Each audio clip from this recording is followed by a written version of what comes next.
Esto es Entérate, un espacio de difusión de las actividades institucionales, académicas y de actualización del Tribunal Electoral del Poder Judicial de la Federación. Con el favor de su atención, hoy continuaremos con el seminario La Constitución de Apatzingán y la Libertad de la América Mexicana, evento organizado por el Centro de Capacitación Judicial Electoral del Tribunal Electoral. Vamos a dar inicio con la primera parte de la Mesa 5, titulada De los sentimientos de la nación y de la Constitución de Apatzingán hasta los derechos humanos en la actualidad. En este documento firmado en Apatzingán se decretaba a la religión católica como única y proclamaba la igualdad de todos los ciudadanos ante la ley, la libertad de palabra, de prensa y la inviolabilidad de domicilio, asentando el primer precedente para otorgar a las y los oprimidos sus primeros derechos humanos. Vamos a esta parte de la Mesa 5 en la que destaca la participación José Luis Soberanes Fernández, investigador del Instituto de Investigaciones Jurídicas de la Universidad Nacional Autónoma de México. Acompáñenos. Cedo la palabra a la doctora Elise Speckman Guerra para que desarrolle su exposición. Por favor, doctora. Muchas gracias, doctor. Bueno, elegimos la misma forma de acercarnos al tema y fragmentos muy similares. Inicio. El gobierno se instituye para la protección y seguridad de los ciudadanos unidos voluntariamente en sociedad. La ley es la expresión de la voluntad general en orden a la felicidad común. La felicidad del pueblo y de cada uno de los ciudadanos consiste en el goce de la igualdad, la seguridad, la propiedad y la libertad. La íntegra conservación de estos derechos es el objeto de la institución de los gobiernos y el único fin de las asociaciones políticas. Leí algunos fragmentos de la Constitución de Apatzingán. A continuación, voy a leer la síntesis de otros dos fragmentos. El primero, tomado del Acta Constitutiva de la Nación Mexicana.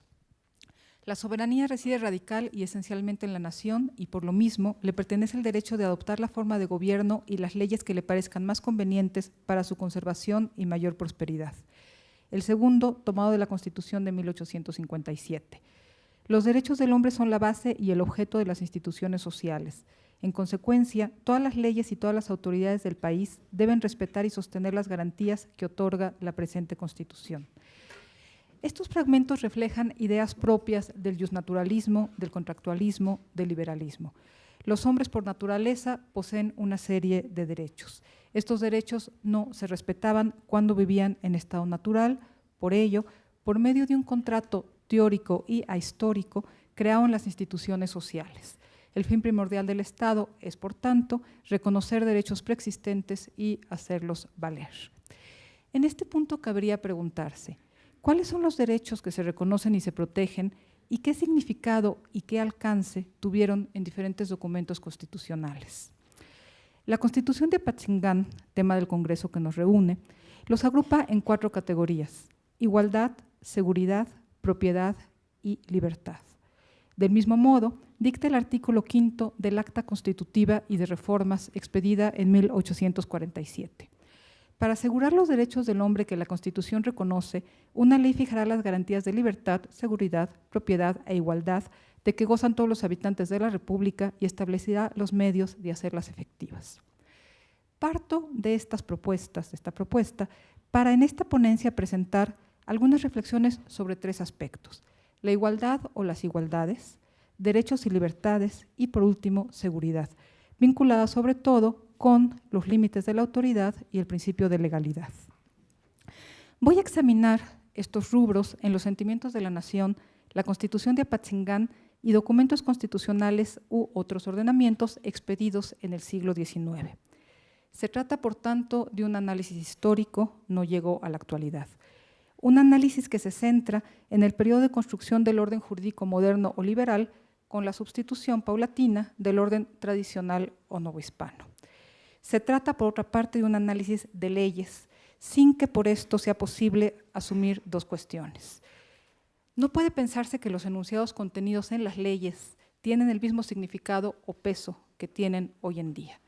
Y mucho menos puede suponerse que estas novedades se implementaron automáticamente, menos si no iban acompañadas de las instituciones que las hubieran hecho viables. Por tanto, retomo, hablo de cambios en la legislación, pues los cambios en las prácticas serán siempre más tardíos. Inicio con algunas reflexiones sobre la igualdad o las igualdades. Tanto los sentimientos de la nación como la Constitución de Apatzingán incluyen menciones o disposiciones relativas a la igualdad de los individuos, el fin de los privilegios por nacimiento y la igualdad ante la ley. Estaban, por tanto, dejando de concebir a la sociedad como un ente compuesto por cuerpos con diferentes derechos y obligaciones, incluso privilegios o cargas, y la concebían como un conjunto de individuos iguales ante la ley. Este, por supuesto, es un punto importante en la diferencia entre un orden jurídico de antiguo régimen y uno liberal o moderno. Las sociedades de antiguo régimen se concebían a sí mismas como un agregado de cuerpos que tenían un diferente lugar y una diferente misión dentro de un orden de origen divino y, por lo tanto, previamente dado. También tenían diferentes derechos. El orden jurídico tradicional es un orden plural en que coexistían diversos conjuntos normativos, escritos y no escritos. Si bien los monarcas buscaron paulatinamente que su derecho, el derecho real, estuviera por encima de otros derechos, como el común, el eclesiástico, los derechos locales, no pretendieron en ningún momento que fuera exclusivo. En cambio, el orden jurídico moderno liberal supone que los individuos son iguales entre sí y, por lo tanto, deben ser iguales ante un derecho único, el expedido por el Estado. La legislación es vista como expresión de la voluntad general o como una manifestación de la soberanía popular y reemplaza, por lo tanto, al resto de los derechos.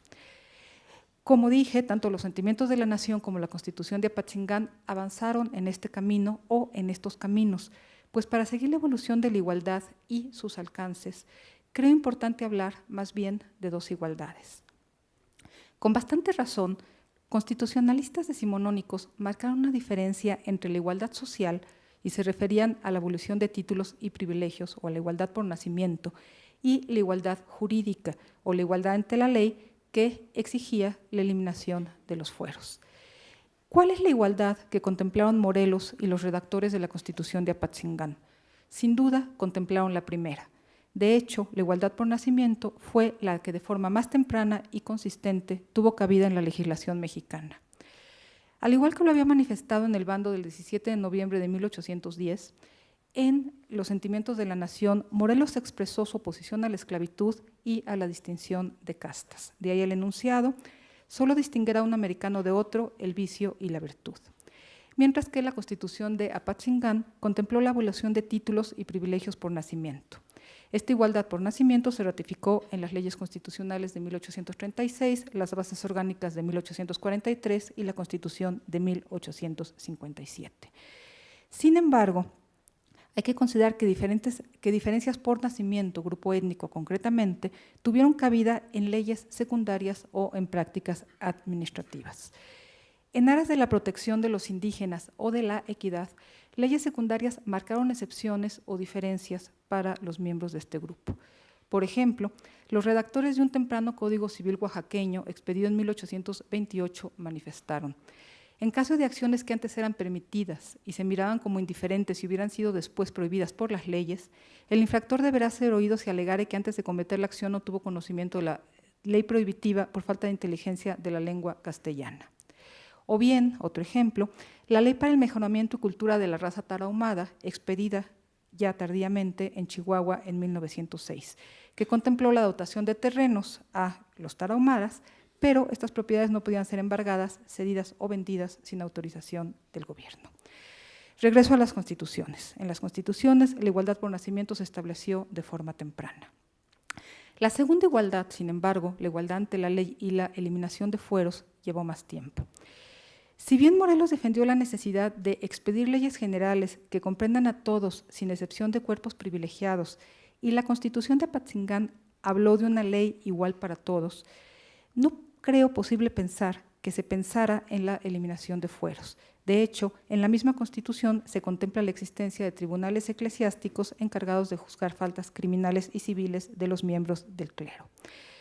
Más tarde, De forma explícita y siguiendo el camino trazado por los diputados gaditanos, los constituyentes de 1824, 36 y 43 preservaron los fueros eclesiástico y militar, aunque hablaron de un solo fuero para negocios civiles y criminales. Así, en un mundo de cuerpos diferenciados, conservaron 2 fueros.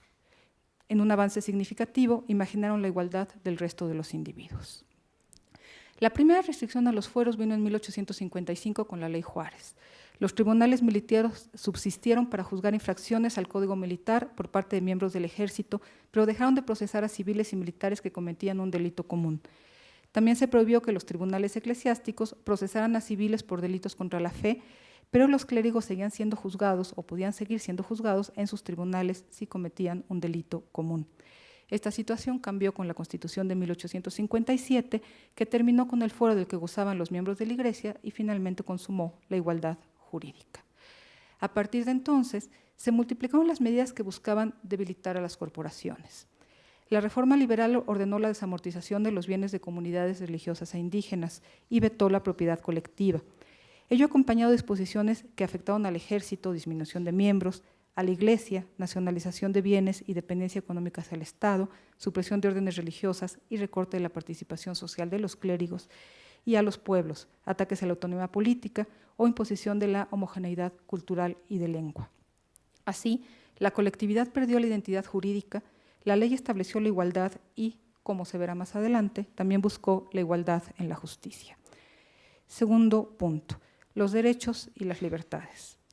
En los sentimientos de la nación, Morelos menciona 2 derechos: que a cada uno se le guarden sus propiedades y se respete su casa como un asilo sagrado, señalando penas a los infractores, y que en la nueva legislación no se admita la tortura. El listado es más amplio en la Constitución de Apatzingán, que en su capítulo 5 incluye los derechos relativos a la igualdad, la seguridad, la propiedad y la libertad. Hablé ya de la igualdad y de la seguridad, hablaré más adelante. También de los derechos del inculpado. Por tanto, resta hablar de los derechos relativos a la propiedad en Apatzingán, derecho a adquirir propiedades y a no ser privados, el derecho de los individuos a adquirir propiedades y a no ser privados de ellas, sino en caso de pública necesidad y con justa compensación. Y las libertades, se mencionan 3. Libertad de reclamar derechos ante la autoridad, libertad de elegir una actividad industrial o comercial y libertad de expresar opiniones. Las constituciones siguientes ampliaron aún más los listados. El tiempo no me permite examinar detenidamente cada uno de los derechos incluidos en estos ordenamientos y mucho menos presentar su evolución. Por ello, voy a limitarme a tratar 2 libertades, la libertad de cultos y la libertad de expresión. Sobra decir que la libertad de creencia o de cultos no fue una pretensión de los primeros documentos constitucionales mexicanos, como tampoco lo fue de la Constitución de Cádiz. Morelos pensó en una nación católica que no toleraba ninguna otra religión. Lo mismo contempló la Constitución de Apatzingán, de hecho con este punto abre, y las constituciones expedidas en 1836, 43 y el Acta Constitutiva de 1847. De hecho, las constituciones se dictan en nombre de Dios Todopoderoso, autor y supremo legislador de la sociedad, la de 1824, de Dios Todopoderoso, Trino y Uno, por quien los hombres están destinados a formar sociedades y conservar las que forman, 1836, y de Dios Creador y Conservador de las sociedades en el Acta de 1847. Así, aunque hubo ataques a la institución eclesiástica y a sus bienes, no se presentó en primera mitad del siglo XIX un intento sistemático por separar las esferas de lo espiritual y de lo temporal. Muy discutido fue en 1856 el proyecto del artículo que dictaba, y resumo: no se expedirá en la República ninguna ley ni orden de autoridad que prohíbe el ejercicio de ningún culto religioso, pero habiendo sido la religión exclusiva del pueblo mexicano la católica, el Congreso de la Unión la protegerá por medio de leyes justas y prudentes. El artículo no se aprobó, pero tampoco se incluyó ninguno que prohibiera otra religión que la católica. Sin embargo, la ley sobre libertad de cultos tuvo que esperar hasta fines de 1860. De hecho, y a diferencia de muchos otros puntos en que se emitieron leyes antes de que existieran las condiciones que las hacían viables, como mencionaré para la exigencia de legalidad en la justicia más adelante, Las leyes que hacían viable la libertad de creencia fueron anteriores a la Declaración de Libertad de Cultos. Leyes dictadas en 1859 y 1861 concedieron al Estado el control sobre el registro del estado civil de las personas, los cementerios, la salud y la beneficencia. Ello permitió que los individuos pudieran educarse, curarse, registrarse e incluso ser enterrados sin tener que profesar la religión católica y que, por lo tanto, pudiera ser viable lo que después estableciera la Ley de diciembre de 1860. Las leyes protegen el ejercicio del culto católico y de los demás que se establezcan en el país como la expresión y efecto de la libertad religiosa, que siendo un derecho natural del hombre, no tiene ni puede tener más límite que el derecho de tercero y las exigencias del orden público. En 1873 este principio se incorporó a la Constitución y además en este momento se puso fin a la excepción que se había concedido a las Hermanas de la Caridad y fueron expulsadas junto a los jesuitas que habían regresado durante el gobierno de Santa Anna. Otro tema que considero interesante es el tema de la libertad de expresión. La Constitución de Apatzingán otorgó a los ciudadanos la libertad de expresar sus opiniones por medio de la imprenta, siempre y cuando no atacaran al dogma religioso, turbaran la tranquilidad pública u ofendieran el honor de otros individuos. El acta constitutiva de la Federación estableció: todo habitante de la Federación tiene libertad de escribir, imprimir y publicar ideas políticas sin necesidad de licencia, revisión o aprobación anterior. Este es un punto muy importante que se repite después. Pero también se consideran límites. El reglamento de la Ley de Imprenta de 1821 sanciona ataques a los fundamentos del imperio y a la religión católica. Los redactores de las bases orgánicas de 1843 sancionan a los escritos que atentaran contra la religión, la moral y las buenas costumbres, que provocaran la sedición y la desobediencia a las autoridades, que atacaran la independencia y forma de gobierno que establecieran las bases o que calumniaran a los funcionarios públicos en su conducta oficial, además de que incursionaran en la vida privada de los individuos. Sin embargo, ya para 1857, los constituyentes consideran que la manifestación de las ideas solo podía censurarse si atacaba la moral o los derechos de terceros, provocaba algún crimen o delito o perturbaba el orden público. La libertad de prensa no tenía más límites que, cito, el respeto a la vida privada, a la moral y a la paz pública. Estamos ya estrictamente en el terreno de los derechos. Las sanciones contempladas cambiaban según el tipo de delito, por ejemplo, o según el tipo de abuso. El reglamento de 1846 contemplaba para los autores de escritos subversivos una pena de 3 a 6 meses de prisión, mientras que aquellos que escribían textos obscenos no podían pasar más de 2 meses en la cárcel.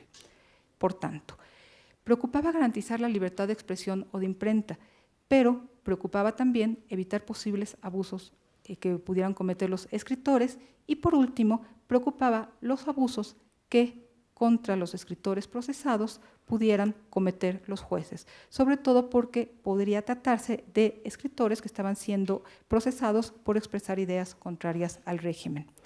En suma, se creyó que la protección de una libertad, la de expresión, no podía dañar otros derechos, a la seguridad y a la honra, como tampoco, para proteger estos otros derechos, se podía coartar la libertad inicialmente protegida.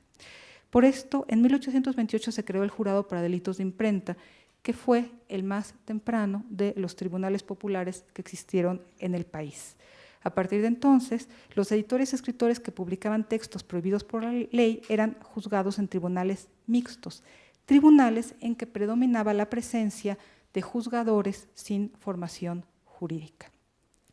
Con el tiempo se introdujeron algunas excepciones. Por ejemplo, en 1848, el presidente Herrera, con el fin, y cito, de poner término al escándalo con que se ultraja la moral pública, emitió un decreto donde estableció que los autores que atentaban contra la moral deberían ser juzgados en tribunales ordinarios.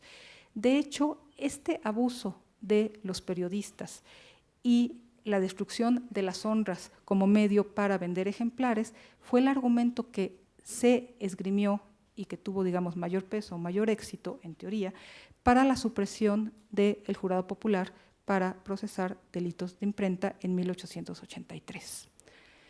El último punto, la cuestión de la seguridad. Explicaron los redactores de la Constitución de Apatzingán, la seguridad de los ciudadanos consiste en la garantía social. Esta no puede existir sin que la ley fije los límites de los poderes y la responsabilidad de los funcionarios públicos, para agregar. Son tiránicos y arbitrarios los actos ejercidos contra un ciudadano sin las formalidades de la ley. Por tanto, la seguridad se vinculaba con la existencia de una ley que delimitara al poder y regulara la actuación de los funcionarios públicos, otorgando al ciudadano la certeza de que su persona, familia, bienes y derechos no podían ser afectados por la autoridad, excepto en los casos previamente contemplados por la legislación y mediante procedimientos también previamente establecidos en ella. Ya se ha hablado en otras mesas de división de poderes y de representación, por lo que voy a centrarme en la exigencia de legalidad o de apego a la ley por parte de funcionarios públicos, e incluso voy a centrarme más. Voy a hablar del apego a la ley por parte de los jueces. Bueno, se ha hablado también de que los sentimientos de la nación y Apatzingán ya incluyen la idea de que la soberanía se manifiesta en la ley, que la ley expresa la voluntad general, por lo tanto, funcionarios y ciudadanos deben respetarla y actuar conforme a sus dictados. También los jueces. La exigencia de apego a la ley era nueva, de hecho es otro elemento que marca una diferencia entre un orden jurídico de antiguo régimen y un orden liberal. En antiguo régimen, la confianza en el proceso descansaba en dos pilares: la calidad del juez o el control de las cualidades de las personas que accedían a los oficios de justicia, y segundo, los elementos propios de la doctrina o la costumbre que guiaban el proceso o regulaban el proceso. Al actuar en el marco de un pluralismo normativo, los jueces tenían un amplio arbitrio y podían elegir entre diversos derechos, escritos y no escritos, la norma que más se ajustaba al caso que estaban juzgando. El apego de los jueces a la ley prometía no solamente garantizar el respeto a los derechos procesales, sino también garantizar la igualdad ante la justicia y brindar certeza jurídica. Bueno, este respeto se contempló en diferentes ordenamientos, por ejemplo, el acta constitutiva. Ningún hombre será juzgado en los estados o territorios de la Federación, sino por leyes dadas y tribunales establecidos antes del acto por el cual se le juzgue. En consecuencia, quedan para siempre prohibido todo juicio por comisión especial y toda ley retroactiva. Cabe advertir que este tipo de enunciados, leídos con el alcance y el significado que hoy les damos, permitirían pensar que la ley se convertía en fuente exclusiva de la justicia. Sin embargo, no era así, no al menos en ese primer momento. No existían las leyes secundarias y los mecanismos que hubieran permitido que se implementaran y convivían con supervivencias que los estorbaban. Todavía puede decirse esto para 1857, cuando el artículo 14 ordenó: nadie se puede ser juzgado ni sentenciado, sino por leyes dadas con anterioridad al hecho y exactamente aplicadas a ley. Y cuando se permitió de que, en caso de que se le juzgara con una ley no exactamente ajustada al caso, el afectado recurriera a la justicia federal, es decir, se permitieron amparos contra decisiones judiciales, que aunque después se restringieron en las leyes reglamentarias, siguieron siendo admitidos por la Suprema Corte de Justicia. Bueno, como dije, el mandato de legalidad contemplado en la Constitución y el apego a la ley sugerido en constituciones previas no resultaba viable. ¿Cuáles eran los mecanismos que pudieron hacerlo viable o que debían acompañar estas exigencias? 4 resultan importantes. Existencia de una legislación única, procesal y de fondo.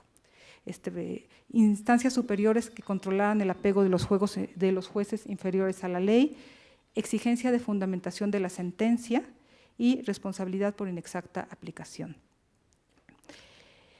Desde muy temprano, los documentos constitucionales contemplaban derechos del inculpado y del procesado. Como dije, esos derechos ocupaban la mayor parte de los listados de garantías.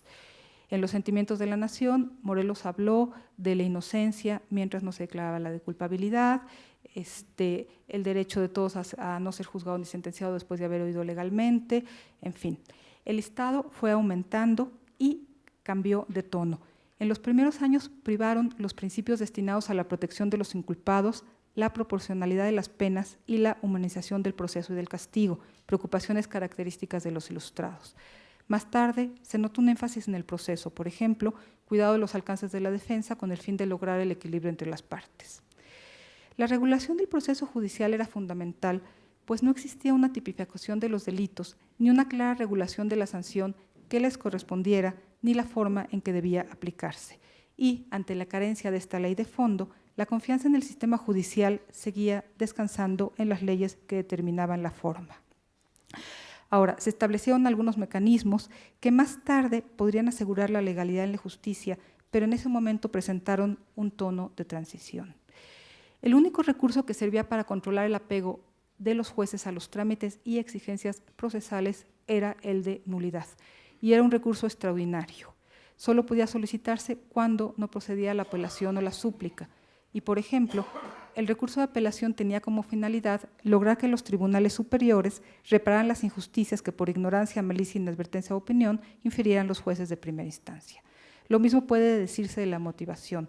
Estorbaba en una lógica tradicional cuando la confianza de la justicia descansaba en la confianza del juez. Se exigió en 1841, pero se permitía que se motivara con base en doctrina o canon, además de con base en ley. Bueno, el asunto principal está en el pluralismo legal. Tanto la Constitución de Apatzingán como otros documentos u ordenamientos posteriores determinaron que mientras no se expidieran las leyes mexicanas que cubrieran todos los ámbitos del derecho, los cuerpos hispanos conservarían su vigencia. En palabras de Jaime del Arenal, la independencia política se anticipó en años a la jurídica. El pluralismo normativo no fue sustituido por un humanismo jurídico, sino por un pluralismo de leyes. En estas condiciones no podía exigirse apego a la ley ni responsabilidad judicial por desapego a la ley. No era posible, pues antes de 1871 los jueces debían buscar entre un universo legal amplio la norma más adecuada a su caso, guiándose por un orden de apelación fijado por la doctrina, pero no por la ley. Debían empezar por leyes mexicanas, seguir en Cádiz y de ahí retroceder de lo más nuevo a lo más viejo hasta llegar a las 7 partidas de Alfonso X. Transitaban entonces por 5 siglos de leyes y por 2 diferentes órdenes jurídicos. En este contexto, era imposible pensar en la uniformidad de las decisiones, considerar la eliminación del arbitrio judicial o responsabilizar a un juez por elegir una norma no exactamente aplicable al caso, pues habría que empezar por discutir cuál de ellas era la que más se ajustaba y en esta elección los criterios podían variar. Por lo tanto, solo con la codificación la exigencia de legalidad se hizo posible. Bueno, unas muy breves reflexiones finales. El proceso de sustitución del orden jurídico novohispano, sus ornamentos, su lógica y sus prácticas, fue lento y paulatino. Los sentimientos de la nación, la Constitución de Apatzingán y otros escritos o documentos constitucionales que datan del primer medio siglo de vida independiente fueron sentando las bases del nuevo orden jurídico moderno o liberal, caracterizado, entre otros elementos, por la inclusión y protección de derechos y libertades. Algunos se contemplaron de forma temprana, como la participación política, la igualdad por nacimiento, la libertad de expresión, los primeros derechos del inculpado y del procesado. Otros se introdujeron gracias al impulso de las leyes de reforma y la Constitución de 1857, como la igualdad jurídica, la libertad de cultos, nuevos derechos del procesado. Y otros debieron esperar algunos años, como la legalidad en la justicia, que se lograría con la codificación, momento en que realmente se sustituyó el orden jurídico novohispano. Y esto, hablando de legislación, pues no se puede pensar en un cambio inmediato en las prácticas, como tampoco de un respeto a los principios, los derechos y las libertades contempladas en la ley. Muchas gracias por la invitación y muchas gracias a todos.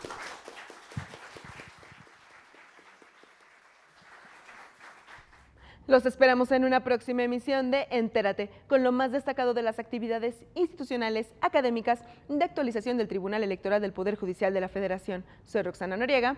Hasta la próxima.